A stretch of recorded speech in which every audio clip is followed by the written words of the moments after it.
کے غلام سے اس تناظر میں سنے.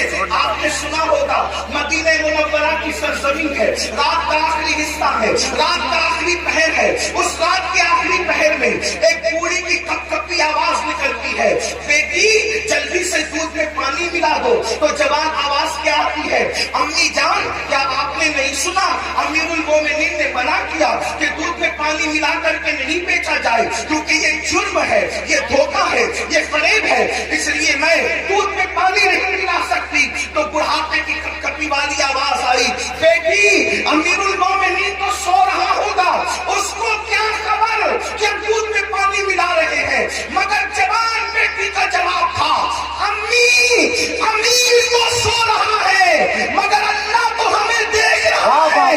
جب اللہ دیکھ رہا ہے امیر کے خوف سے دودھ میں پانی نہیں ملاتے, اور اللہ دیکھ رہا ہے ہم دودھ میں پانی ملا دیں, یہ کیسے ہو سکتا ہے. دیکھو اس لڑکی, ابھی اس کو رشتہ نہیں آیا تھا مگر اس کے دل میں اللہ کا خوف تھا, اللہ کی خشیت تھی. خدا کا کرنا امیر المومنین, غیث المنافقین, امام المجاہدین, جانشین رسول سیدنا عمر بن خطاب رات کی تاریکی میں مدینے کی گلیوں میں گھوم رہے تھے تاکہ رعایا کا حال دیکھے.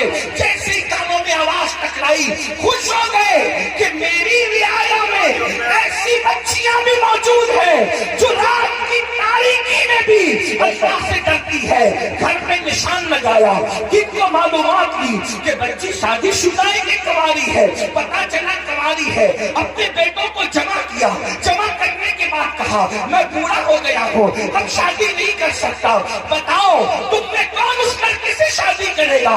ایک بیٹے نے کہا میں کروں گا. اللہ اکبر, اللہ اکبر. کل تک جس کے گھر کوئی رشتہ نہیں آ رہا تھا, یہ خوف خدا سے, گناہ سے بچنے کی برکت ہے کہ اللہ اکبر سینکڑوں مربع میل پر حکومت کرنے والے فاروق اعظم کے گھر کا رشتہ بغیر کسی سوچ کے ان کے گھر پہنچ گیا. اور اللہ اکبر صرف خوف خدا کی برکت سے وہ لڑکی 3 بر اعظموں کے حاکم عمر بن خطاب کی بہو بن گئی. سبحان اللہ, وجہ سبحان اللہ, اللہ کی خشیت. اور صرف فاروق اعظم کی بہو نہیں بنی بلکہ اللہ نے اس بیٹی سے بیٹی پیدا فرمایا, اور اس بیٹی سے جو بیٹا پیدا ہوا وہ پہلی صدی کا مجدد حضرت عمر بن عبدالعزیز کہلایا.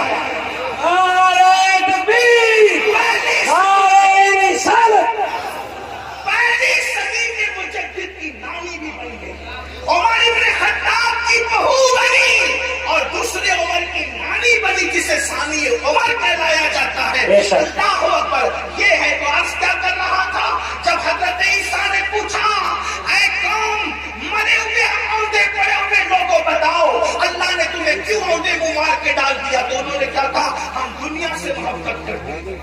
پہلی وجہ دنیا سے محبت. آج دیکھ لو ٹٹور لو اپنے دلوں کو, دنیا کی محبت ہمارے دلوں میں کتنی ہے. مرد ہے تو کاروبار میں ڈوب کر اللہ کو بھول گئے, گھروں میں ڈوب کر اللہ کو بھول گئے, گناہوں میں ڈوب کے اللہ کو بھول گئے. دنیا کی محبت. اور عورتیں ہیں انہیں زیورات سے دلچسپی, انہیں اچھے کپڑوں سے دلچسپی, انہیں گھومنے پھرنے سے دلچسپی, انہیں غیبت چگلی سے دلچسپی, اس کے گھر کے حالات معلوم کرنے سے دلچسپی. میں کہتا ہوں دوسروں کے گھر کے حالات معلوم کرنے کا تجسس کرنے والوں, کبھی اپنی قبر کی بھی تو فکر کرو, کبھی اپنی قبر کا بھی تو خیال کرو. دنیا کی محبت میں ہم ڈوب گئے. بڑی معذرت کے ساتھ ایک بات یاد رکھنا, دنیا کی محبت صرف دنیا داروں کے دل میں نہیں بلکہ بعض دیندار کہلانے والے بھی دنیا پرست ہو. جی دنیا میں ڈوب گئے. دنیا کی محبت نے ان کو عذاب الہی میں گرفتار کر دیا. اور دوسری وجہ کیا بتائی, پھر وہ کہتا ہے دوسری وجہ ہے کہ ہم بدکار لوگوں کی پیروی کرتے تھے. کیا کہا, ہم بدکار لوگوں کی پیروی کرتے تھے. بدکار.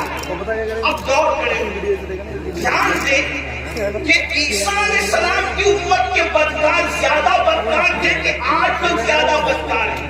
بے شک وہ کہہ